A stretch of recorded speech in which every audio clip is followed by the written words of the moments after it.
Completely Clementine, Chapter 12. At my building, I said goodbye, thank you, to Margaret's dad as fast as I could and ran down to my apartment. When I opened the door, something felt different, but I couldn't tell what it was at first. My kitten was asleep on the windowsill.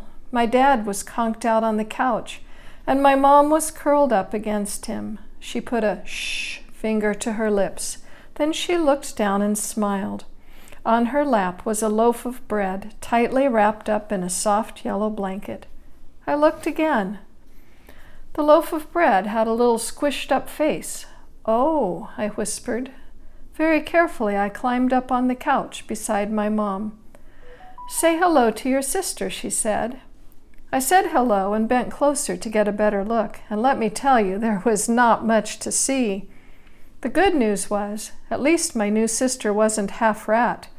She had 10 tiny fingers, and at the tips were 10 even tinier fingernails, not claws.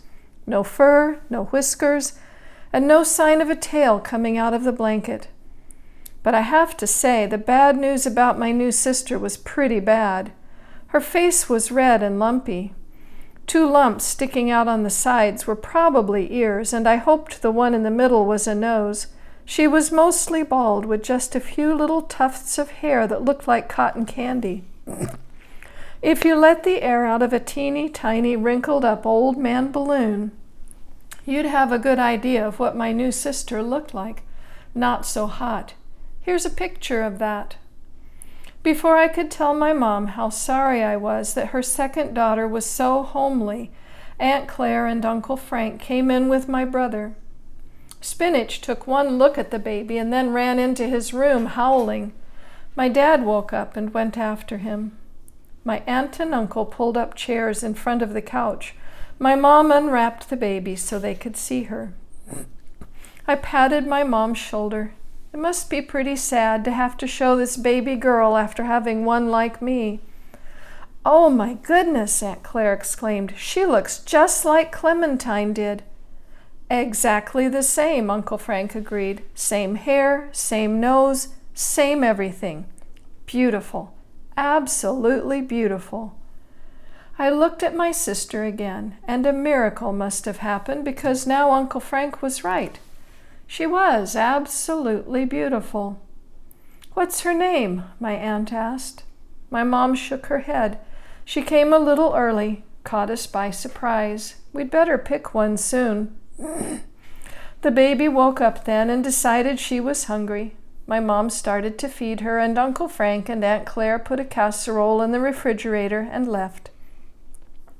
My dad came out with garbanzo bean and plunked him down with his dinosaur book.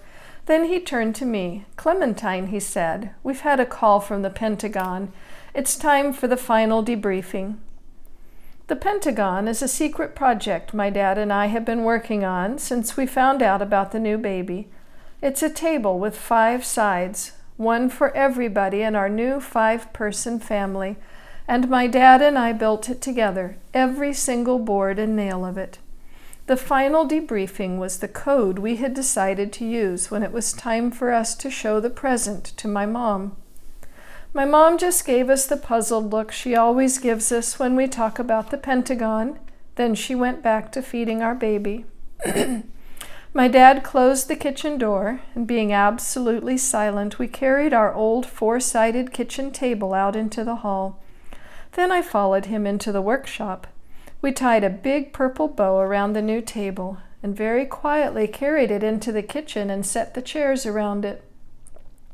"You stay here," my dad whispered. "I'll go get the troops." When my mother came into the kitchen, her mouth fell into a giant O. It was a good thing my dad had taken the baby because she would have dropped her for sure. She was so surprised. My father pulled out a chair and helped my mother sit down. Then he put our baby into her lap, and he and I took turns explaining the whole story of how we made the Pentagon.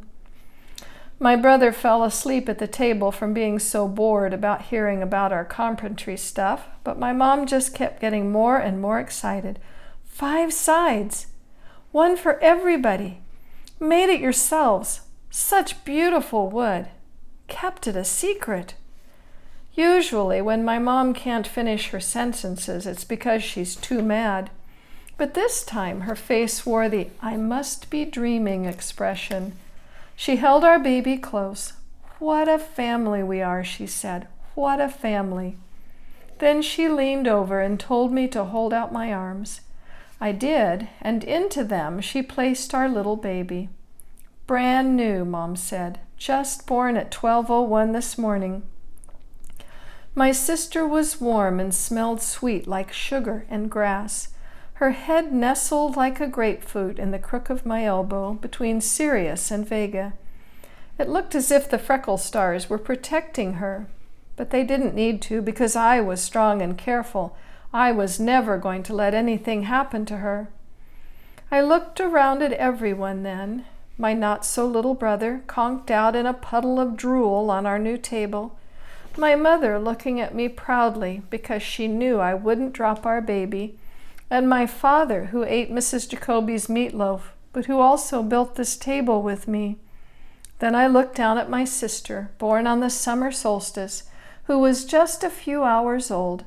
She didn't even know yet what a great family she'd been born into, or who she was going to be in the world. But she was peeking from her blanket as if she was ready to get started on finding out. And two things happened at the same time. I figured out the perfect name for my new sister, and I knew who I wanted to say it to first. "Mom," I said, "would you please tell Dad that I have something to whisper in his ear?" My mother smiled at my father, and my father smiled at my mother. Then they both grinned at me as though I was the winning ticket in the kid lottery. My dad came over and gave me a kiss on the top of my head, then crouched down beside me. I whispered our baby's name in his ear. "Perfect," he said. "That is absolutely perfect." He told the name to my mom, and she said, "Perfect," too. And then I told it to my sister. "The sign in the lobby is for you," I said. "Today really is your first day. Welcome, summer." Dear Mr. DeMatz, goodbye. I'm sorry I didn't say goodbye before. But before, I didn't know that I knew that speaking to someone would mean not speaking to him. So you were right. I really learned a lot in 3rd grade. I'm not sure I'm going to do great in 4th grade, but I guess I'm ready to try. Your best? Scratch out. Hardest? Scratch out. Favorite student, Clementine. P.S. Yet. And she is astounding.